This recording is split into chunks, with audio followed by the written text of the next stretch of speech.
Hello and easy and healthy chicken റെസിപ്പിയാണ് ഇന്ന്. ഒട്ടും മസാല പൗഡേഴ്സ് ഒന്നും യൂസ് ചെയ്യണില്ല. അതുകൊണ്ട് തന്നെ ചെറിയ മക്കൾക്കൊക്കെ കൊടുക്കാൻ പറ്റിയ ഒരു റെസിപ്പിയാണ് ഇന്ന്.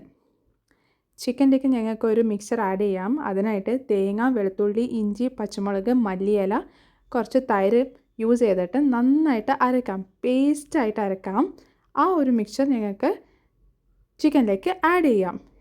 ഈ മിക്സർ അരക്കുമ്പോൾ ഞങ്ങൾക്ക് വേണമെങ്കിൽ mint leaves and curry leaves ഒക്കെ ആഡ് ചെയ്യാം കേട്ടോ. എൻ്റെ കയ്യിൽ രണ്ടും ഉണ്ടായിരുന്നില്ല, അതുകൊണ്ട് ഞാൻ രണ്ടും യൂസ് ചെയ്തിട്ടില്ല. ഇത് നന്നായിട്ട് മിക്സ് ചെയ്യണം, ചിക്കനിലേക്ക് നന്നായി പിടിക്കണം. അതിനായിട്ട് ഞങ്ങൾക്ക് ഇതൊരു മിനിമം 1 hour റെഫ്രിജറേറ്റ് ചെയ്യാം. ഞാനിവിടെ ഒരു 1.5 to 2 hours അടുത്തായിട്ട് ഇത് റെഫ്രിജറേറ്റ് ചെയ്തിട്ടുണ്ട്. അതിനുശേഷം ഞങ്ങൾക്കിത് ഫ്രൈ ചെയ്യാം. ഒരു പാൻ എടുക്കുക, വെളിച്ചെണ്ണ ഒഴിക്കുക. ഞാൻ വെളിച്ചെണ്ണയാണ് എടുത്തിട്ടുള്ളത്, നിങ്ങൾക്ക് ഇഷ്ടമുള്ള എണ്ണ യൂസ് ചെയ്യാം. അതിലേക്ക് ഓരോ ചിക്കൻ പീസസ് ആയിട്ട് എടുത്ത് വയ്ക്കാം. ഞാനിവിടെ കുറച്ച് ചിക്കൻ മാത്രമേ യൂസ് ചെയ്തിട്ടുള്ളൂ. നിങ്ങളുടെ ക്വാണ്ടിറ്റിക്ക് അനുസരിച്ചിട്ട് എരിവിൻ്റെയൊക്കെ ആ ഒരു ഇത് അനുസരിച്ചിട്ട് പച്ചമുളകിൻ്റെ എണ്ണ ഒക്കെ കൂട്ടും കുറക്കും ഒക്കെ ചെയ്യാം കേട്ടോ. ചെറിയ മക്കൾക്ക് കൊടുക്കുമ്പോൾ അതിനനുസരിച്ചിട്ടുള്ള ആഡ് ഓൺസും അല്ലെങ്കിൽ നിങ്ങൾക്ക് എന്താണ് റിമൂവ് വേണ്ടതെന്നുള്ളത് അനുസരിച്ച് നിങ്ങൾക്ക് ചെയ്യാം. അതിനുശേഷം ഇത് അടച്ച് വെച്ച് നിങ്ങൾക്ക് വേവിക്കാം. പക്ഷേ ഒരു കാര്യം ശ്രദ്ധിക്കണം, ഇടയ്ക്കിടയ്ക്ക് തുറന്നിട്ട് ഇത് ഞങ്ങൾ മറിച്ചിട്ട് കൊടുക്കണം.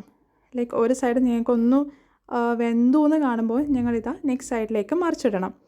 ഈ ഒരു പ്രോസസ്സ് കുറച്ചധികം പ്രാവശ്യം ചെയ്യുന്നതായിരിക്കും നന്നാവുക. ഇത് ചെയ്യാനായിട്ട് അടി കട്ടിയുള്ള ഒരു പാൻ അല്ലെങ്കിൽ ഒരു നോൺ സ്റ്റിക്ക് പാൻ ആയിരിക്കും ഈസി ആയിട്ട് ഉണ്ടാവുക. ഇത് ഓരോ പ്രാവശ്യം മറിച്ചിട്ടതിന് ശേഷം വീണ്ടും അടച്ച് വെക്കുക. എന്നിട്ട് ഒരു 5 to 10 minutes കഴിയുമ്പം ഞങ്ങളൊന്ന് ഇത് ഓപ്പൺ ചെയ്തിട്ട് നോക്കാം. ഇത് ഏറ്റവും നന്നായിട്ട് ആവുന്നത് ഗ്യാസ് സിമ്മിൽ വെക്കുമ്പോഴാണ്. അപ്പോൾ ഒരു സ്ലോ കുക്കിംഗ് പ്രോസസ്സാണ്.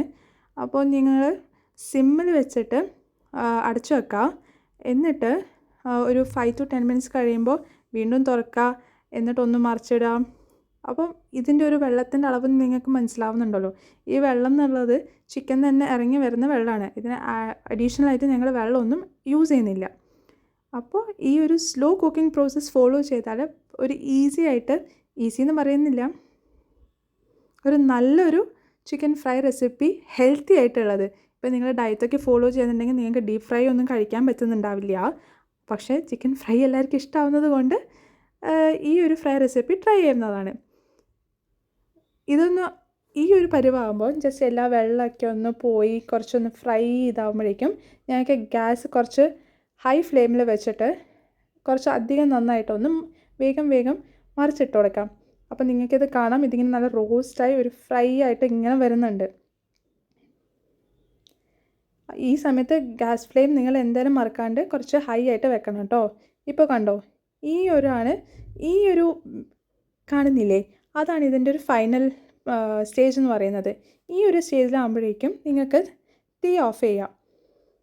വേണമെങ്കിൽ കുറച്ചും കൂടി നിങ്ങൾക്ക് ഫ്രൈ വേണമെന്നുണ്ടെങ്കിൽ യെസ്, അത് നിങ്ങളിഷ്ടമാണ്. ഞാൻ ഈ ഒരു ഇതിൽ കൂടി ഓഫ് ചെയ്യാണ്. And yeah, chicken recipe is ready. By.